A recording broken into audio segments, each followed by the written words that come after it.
رب قد آتيتني من الملك وعلمتني من تأويل الأحاديث فاطر السماوات والأرض أنت وليي في الدنيا والآخرة توفني مسلما وألحقني بالصالحين. My Lord, you have given me power to rule and the knowledge of interpreting events.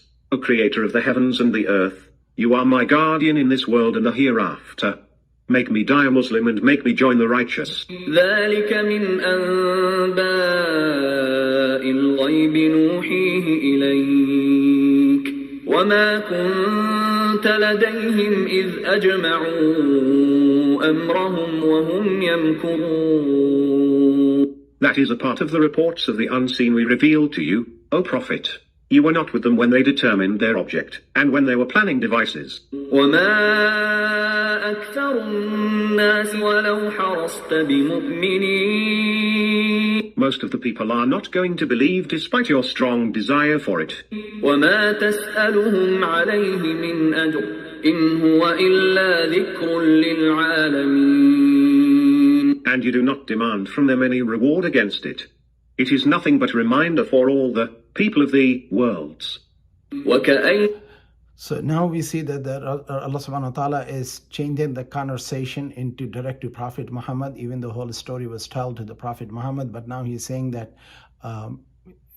it is part of the report of unseen. Allah gave him the ذَلِكَ مِنْ أَنْبَاءِ الْغَيْبِ. These are the news of unseen. نُوحِيهِ إِلَيْكَ, given to you as a revelation. وَمَا كُنْتَ لَدَيْهِمْ, and you were not there among them. is أَجْمَعُوا أَمْرَهُمْ وَهُمْ يَمْكُرُونَ, when they were not, they were doing the object and they were planning devices, means whatever they were planning against their brother or whatnot, what was going on. So Allah subhanahu wa ta'ala is telling to the Prophet Muhammad, what you see, the desperate moment where you are being in the down position, Muslim are being oppressed. Allah has a plan, and Allah's plan is a better plan, and be patient and be in faith. Do not get desperate and lose the faith. And this is what is the moral on the story, is that even though we go through hardship, as Allah says, فَإِنَّ مَعَ الْعُسْرِ يُسْرًا إِنَّ مَعَ الْعُسْرِ يُسْرًا. After every hardship there is ease. After every hardship there is ease. And now after this, about I think I was reading about it, about 1750 to 1700, like about 50-60 years later, when the Yusuf alayhi salam's next generation grew up in Egypt, they were enslaved, because then Egypt was taken over by Assyrians or some of that, another ruler, and the Pharaoh died. Pharaoh was not reported to be a believer, but he was a good man and he was a righteous person. He was a righteous king, and Yusuf alayhi salam was in a very high ministerial position, which may be something like Aziz. He became from slave to an Aziz, which is like a minister, who was what you call the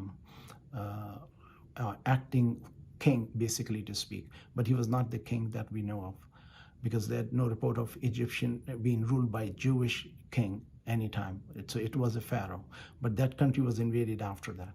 So now Allah subhanahu wa ta'ala is talking about further strengthening the belief of Muslims with the situation in verse 105. وَكَأَيٍّ مِّنْ آيَةٍ فِي السَّمَاوَاتِ وَالْأَرْضِ يَمُرُّونَ عَلَيْهَا وَهُمْ عَنْهَا مُعْرِضُونَ. How many a sign there is in the heavens and the earth, which they pass by and they are heedless to them. وَمَا يُؤْمِنُ أَكْثَرُهُم بِاللَّهِ إِلَّا وَهُم مُشْرِكُونَ. And most of them do not believe in Allah, without associating partners with him in his divinity. أَفَأَمِنُوا أَن تَأْتِيَهُمْ غَاشِيَةٌ مِّنْ عَذَابِ اللَّهِ أَوْ تَأْتِيَهُمُ السَّاعَةُ بَغْتَةً وَهُمْ لَا يَشْعُرُونَ. Do they feel themselves secure from the visit of Allah, encircling punishment, or from the sudden arrival of the hour, while they are not conscious of it? قُلْ هَذِهِ سَبِيلِي أَدْعُو إِلَى اللَّهِ عَلَى بَصِيرَةٍ أَنَا وَمَنِ اتَّبَعَنِي وَسُبْحَانَ اللَّهِ وَمَا أَنَا مِنَ الْمُشْرِكِينَ. Say, this is my way. I call people to Allah, with full perception, both I and my followers. Pure is Allah, and I am not among those who associate partners with Allah. وَمَا أَرْسَلْنَا مِن قَبْلِكَ إِلَّا رِجَالًا نُوحِي إليهم من أهل القرى أفلم يسيروا في الأرض فينظروا كيف كان عاقبة الذين من قبلهم ولدار الآخرة خير للذين اتقوا أفلا تعقلون. We did not send before you messengers other than men from the people of the towns whom we inspired with revelation. Have they not travelled in the land where they could have seen how was the fate of those before them? And surely the abode of the hereafter is much better for those who fear Allah. Would you, then, still not understand? حتى إذا استيأس الرسل وظنوا أنهم قد كذبوا جاءهم نصرنا فنجي من نشاء ولا يرد بأسنا عن القوم المجرمين. Punishment was often delayed, until when the messengers were in despair and thought that they were wrong in their estimation, our help came to them. Then saved were those whom we willed, and our punishment is not averted from the guilty. لقد كان في قصصهم عبرة لأولي الألباب ما كان حديثا يفترى ولكن تصديق الذي بين يديه وتفصيل كل شيء وهدى ورحمة لقوم يؤمنون. Surely, in the narratives of these, there is a lesson for the people of understanding. It is not an invented story, rather a confirmation of what has been before it, and an elaboration of everything, and guidance and mercy for a people who believe. So in this last verse, we hear that Allah subhanahu wa ta'ala sent a guidance and message to each nation and every people, and then if they disobey, then they get the punishment. When they accept the message of Allah, Allah subhanahu wa ta'ala save them, protect them, and these people and the whole community of those people of Yaqub alayhi salam and his time and the Yusuf alayhi salam, all the brothers got settled down. And Allah subhanahu wa ta'ala is giving message to Muslim also that do not be hopeless, do not be despair. It was so long it took them to get settled. Allah has a beautiful plan. So for our brother and sister in Islam and humanity, we should not be hopeless and desperate people start becoming panic. Be patient. What worst can happen to a believer is that he can die. And when they die, they go to the paradise. This life is no matter how long. We are alive. We have to live. We just don't have to exist forever, and we are not going to exist forever in this physical form. This what we have now. There will be end to it, and there will be a alam barzakh, the curtain. Barzakh means curtain in the other world under the ground when we get buried in our graves, and then we'll be resurrected, and resurrection and the judgment will be set for everybody who was done with the injustice. And there's a hope that as long as you're alive, pardon your mistake and seek the peace with everybody in your life, in your family in particular. With this, I would like to share some information about what is the story about the dream. I would like to, this Islamic concept of dream is very unusual concept, and then in science they have done a tremendous study and have gotten a lot of information. To understand that, I'll try to see if I could share some information. If it does not work out, then I will, here it open up. So last night, can you see this? You're not seeing this, right? Let me share it. Let me share this particular thing. Yeah, this is it. Okay, so dreams, now about in 1850, they studied human brain and finding out the sleep and dream. In scientific concept of dreaming and sleeping, it is physiological. It is, as we say, physiologically conscious state that occur during the sleep and often characterized by its rich endogenous sensory, motor, emotional, and other experiences. This is the physiology. In Islamic concept, the dream do not have weight. It is weightless state, and it is it does not have a concept of time and space. It is their reality to exist. So this is something to be understood in Islamic concept, and dreams are defined in three ways. One is known as ruya or mubashirat. Mubashirat means the good news. Prophet ﷺ said, after me there is no more prophet, after you there is no more nation, and after this I'm gone, people will be communicated by Allah subhanahu wa ta'ala through dreams, and it is the 46th part of the prophethood. So after, there may be how many more parts, I do not know exactly, but out of them the 46th portion is the dream, where Allah subhanahu wa ta'ala communicate with people. And this is the good news, mubashirat, because the other part of is known as izghas or zaghas. Zaghas means anything which is happening, something amalgamated, daily stresses and situation, such as somebody is feeling that he has to take exam. They often see themselves taking tests. When they are under stress, they are falling down or something, they have to pay a debt, they have different feeling. All these daily thing is known as zaghas. Zaghas, and plural of that is aghzas. Aghzas means like a bundling up of the things. So those happen. The third part is known as ahlam. And we heard that when the king saw a dream and he asked his advisors, bring me the meaning of this dream, and they said, we do not know the meaning of these ahlam. Ahlam is the nightmare in Arabic and the Quranic context. So the dream is a mubashirat which comes from Allah. As we go to sleep, our soul is taken by angels to Allah subhanahu wa ta'ala, and when a person is a believing soul, it brings it to Allah subhanahu wa ta'ala and says, my Lord, our Lord, this is the believing soul of this and this person, forgive him. And that Allah subhanahu wa ta'ala forgive him. While the soul is on his way back or on his way up, angels give them the good news. Those are the good dreams. When we see good happening in the real spiritual world, we come into feel this, because the spirit is going, although we are dead, but we are not dead. We are alive with a connection of our body to the soul. And when we are dead and buried in the ground or wherever physical destruction which we have, our soul is always connected to our body's particular material, which is wherever it is. It could be in the stomach of a fish, it could be in the ground, it could be in the stomach of a lion, it could be destroyed and mixed into the space or particulate form. So our soul will be connected with that, and Allah subhanahu wa ta'ala on the day of judgment will resurrect us from that. So when we are going on the way to the heaven with the angels, we get the good news, we see the dream. When we are coming back, shaitan, it scares us, and that is the nightmare, which is known as ahlam. So there is only only one is beneficial, which is mubasharat, which is a dream, which is ru'ya in Arab. The ahlam and the azghas, these both are not to be considered, should not be interpreted, should not be looked into anything. We are not required to seek the meaning and translation of it. We should just let go of it. So now the science about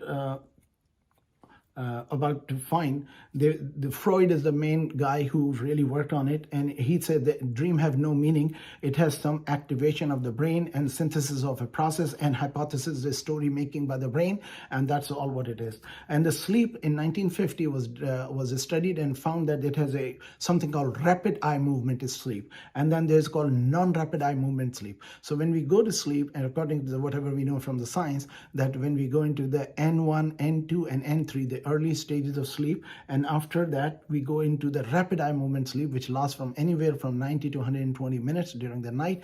An average time for a person to sleep and all that is, let me show you this graph.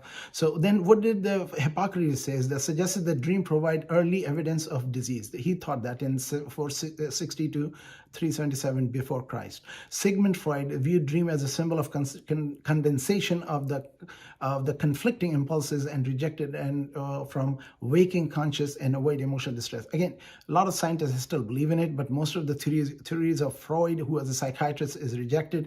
And then in the Carl Jung, in the problem-solving function of dream, he says the dream are a problem-solving function of a human brain when they cannot consciously or typically deal with it. And then Alfred Adler advanced the view of the inferiority of the conflict as played out in dream. In other words, a person who cannot deal with the conflict of life, they see it in the dream. And the discovery of the early 1950 of rapid eye movement sleep, as well as finding that 1960 of the non-rapid eye movement sleep, which is through the brainwave studies, was found, and the neurology kind of advanced. But they all still come to this activation, synthesis, and hypothesis is the today's American Association of Psychiatry or the sleep study have recommended. All right, this computer is not able to deal with this process. Probably it cannot analyze.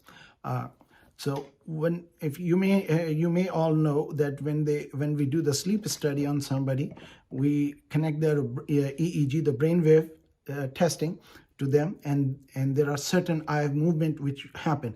Eyes movement, rapid movement and slow movement, they are the two things.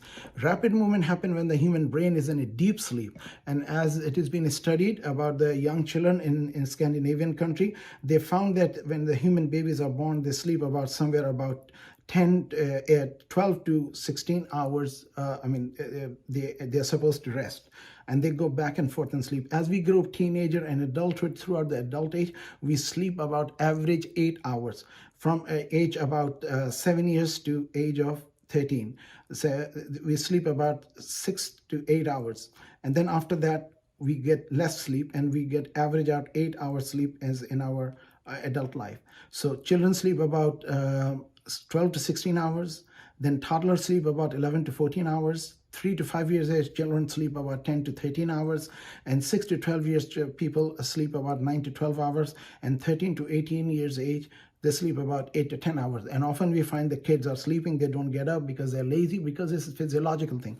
And while a person is asleep, there's a physiological changes happen. Acetylcholine get released, some of the hormones get built up, growth hormone get released, our body and muscle start growing during the sleep hour. So human body needs sleep and rest to have this kind of a experience. There's N1 stage is called the early stages, which is where a person goes to sleep, and second stage N2, N3, and there used to be N3 and 4. Now they have changed it to N3, means non-rapid eye movement sleep. Then a person goes into the deepest sleep, and that is the rapid eye movement sleep, and the brain become very active, and there are bursts of activity on the EEG of a human brain, and that shows us that the person is dreaming, very actively dreaming. But this, as I said, there is no time. We know we are in one place, and the moment we are in another place, this time is not there, and the weight is not there. We cannot weigh a person in the dream. The person does not have the weight. They are so lightweighted. And this is how to best explain to the person. And then what happened is that there is a first person release a beta wave of the frequency, and on the EEG pattern, then alpha pattern, then theta pattern, delta pattern, and slow wave activity pattern. All these things happen to the human body. They go through all these experiences, and this human body, when it is in the deep rapid eye movement sleep, that's when they are having dream, and that could be shortened. And people who have a lot of other issues like sleepwalking, that's an anxiety disorder, there are other things that they experience, certain other thing. And in parasympathetic activity become more active. Parasympathetic activity is there is a sympathetic system and the parasympathetic system. During the non-rapid eye movement, we have more sympathetic activity. When you go into the deep sleep and what you call our rapid eye movement, REM sleep, we get into a parasympathetic activity where the body become relaxed, the muscle become loose, and whole body become kind of calm down. And this is where we see the eyes are moving. Now this eye connection to the brain, the visual cortex within the back become active. There you'll see a lot of neurological activity in those areas. So it's very very kind of science is still not much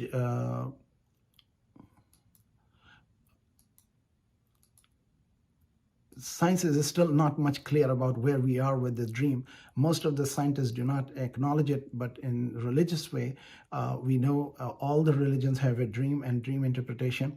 For us, it is again mentioned that when you see a good dream, thank Allah subhanahu wa ta'ala. When you see a nightmare or a bad dream, turn your face to the left and say, Thu, A'udhu billahi minash shaitanir rajim, la hawla wa la quwwata illa billah al-aliyyil azim, means I seek protection of Allah from Satan, the cursed one, because the nightmare is from the fear of Satan to the root, to the soul of a person. And then la hawla wa la quwwata means no power is surrounding except the might and power of Allah subhanahu wa ta'ala. And then we should not mention that dream. Now there is one way we communicate with Allah, is called istikhara. Istikhara is a consultation. When you have a problem, you do not know how to make a decision about it, Prophet suggested we should make istikhara, and what we do is we make a wudu, make 2 rakah salah, there is a dua, there is a special supplication to be made, and then go to sleep and with the state of wudu, and night you will have a instruction, or the positive or negative. It's many ways it comes in. Once you wake up, you can do it, and because you are the most important person. Some people ask for istikhara from others, but nobody cares for your feeling more than you. So you should do the istikhara yourself when you have a decision issue. And once ever consultation is done, it means God has divinely directed you. So you want to make an investment, you want to make a marital relation or a marriage or proposal or whatnot, make sure once you consult Allah, you follow it, because now when you ask Allah's consultation, you cannot override His rule or His recommendation. So this is why scholar says when you want to make a consultation, then after consultation, follow the consultation recommendation. So these are the things which we know about dreams. There's much more to talk about. I don't think it will interest you in medical science. So this is where we will stop today. Today we have finished Surah Yusuf. Next, inshallah, the chapter 54 will be Surah Al-Hajar. Al-Hajar is referred to the people of the Madayan, the people who carved the mountain, and that is to be the next one because it's mentioned in the chapter. So that is why it is named after it. Inshallah ta'ala, we will meet next Sunday. With this, I will stop. If you have any comment, suggestion, recommendation, please say so. Otherwise, we will make a dua, and inshallah, we'll meet next Sunday, same time.